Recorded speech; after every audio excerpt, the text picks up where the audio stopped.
It's another video from the Angry Photographer. I was just going to show you a few shots that I was recently taking and experimenting around. I needed to produce a few special effects for overlaying a couple images for the book talking about vortex movements, and of course this looks like something that you would do in a digital creation application, but this is really simple and old school. And you talk about light manipulation, you need to start looking at all the things you could use in darkness. Mother Nature only does so much. Obviously she does everything, but she only does so much, and she doesn't bend to your rules, so you're going to have to make your own light. And some people find it daunting, but you just have to remember that your camera is a time machine.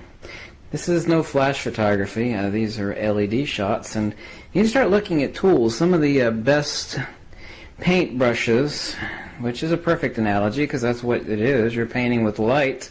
Same thing as an artist paints with inks, but he's painting with inks and pastels and oils and whatnot to base that on the reflectance of light. And you need to start looking at tools that you can use to create your own effects and light.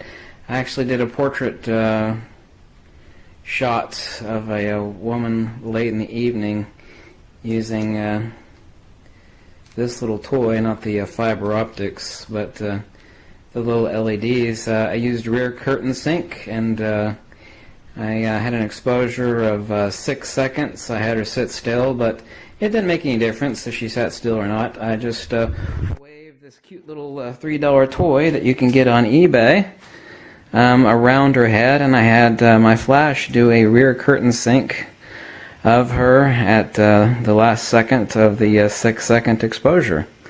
It's not difficult at all. This is a little toy I actually saw at a flea market. It just uses a simple little fan motor, a AA battery, and only one of the blades on here has 5 little multicolored LEDs, and it just changes patterns, and I can create vortex patterns. And remember I talked to you before about using a fiber optics like the one on the table here for as a painting tool for macro, and it's also great for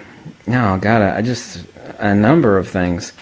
It's a goofy little toy. I think they're like $3 or $4. I've got like 4 or 5 of them. They're great little suckers, and if you throw one of those in like on a photo shoot and you have someone do a portrait shot in the evening, you could actually hover behind them like they got a halo. Say, oh my god, that's so awesome. How did you do this? Oh, it's really difficult. I set my flash to rear curtain sync. None of these are flash shots. I set my flash to rear curtain sync. I wave this little $3 toy around your head for 5 seconds. I jumped out of the picture, and then boom, the flash went off and it took a picture of you. Oh my god. Yes.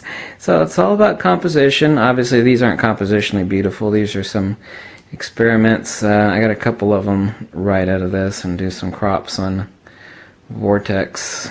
Just I'm going to use this as a backdrop for an overlay, and then I'm going to hang a magnet over top of this.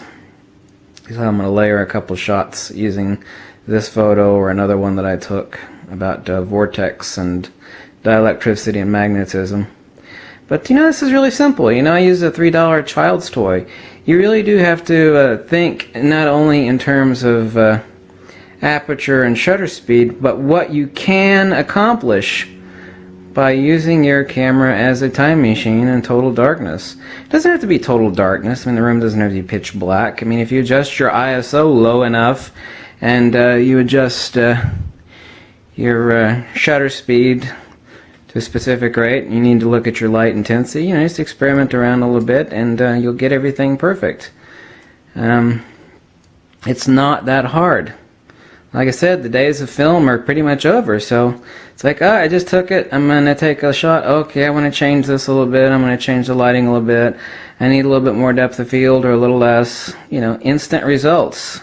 Instant gratification. If you don't like it, then hey, preview it and change it. Don't be daunted by this stuff. Everybody's like, well, this stuff's too difficult, or it's not labor intensive. what I do is I had this camera on a tripod and I was waving a $3 toy around on a time exposure. I mean, how difficult is that? Sparklers.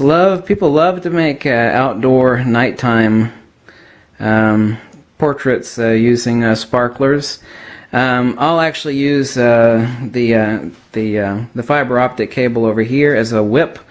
I'll duct tape a flashlight onto it, and what I'll do is I can whip it around someone's head, or have them hold it where it paints a certain part of their body a certain way. I mean, it's all about what it is you're trying to do.